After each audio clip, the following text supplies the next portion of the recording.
family court judges as adjunct professors. If you don't know what that is a judge who is a professor at a law school.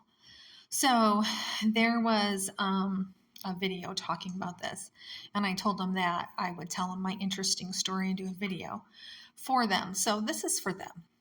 So I was into doing demonstrations and, getting people together to protest about what was going on in the family court system in Grand Rapids, Michigan, or in Kent County. And the college that my judge was adjunct professor at was having an open house. So I got a bunch of moms together and we went there and we were protesting, and we had babies, dolls in our arms to show that we were non-custodial moms and why we were demonstrating. And I have a loudspeaker that I named Megan, if you don't know. And the adjunct professor and some other people come down like, what's going on? Oh my God, they're really loud out here, right? And the dean looks at me and he says, it's our open house, right? He whispers that to me and I whisper back to him, yeah, I know. At that point, his eyes lit up and he realized I was the person who had started this demonstration, right? And, they're like, if you go away, we'll talk with you, blah, blah, blah. So we left and then they did have a meeting. I didn't go. I'm like, I'm not wasting my time. And of course they didn't do anything. But my judge did actually take himself off from being an adjunct professor, which I thought was interesting.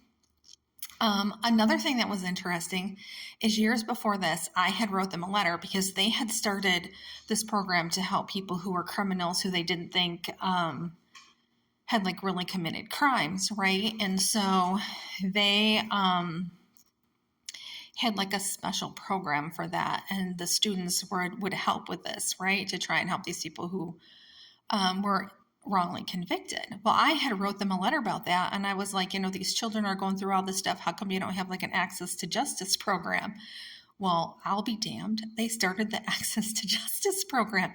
Like they actually took my advice and named it after what I actually called it. They don't even realize I'm the one who sent the letter, Cooley Law. It was me. And then when I went there to get help, they told me that they didn't have enough funds to help me. And it's not that they didn't have enough funds. It's that not only was my first judge a lifetime member because she had donated so much money to them, my judge at the time was an adjunct professor.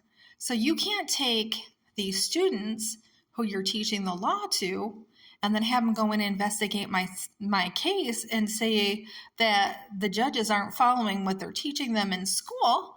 It would be of interest. So that's my little story about demonstrating at the Cooley Law School, about how they named the program after what I had asked them to name it, and how my first judge was, and that's Judge Patricia Gardner, was or is a lifetime member at Cooley Law.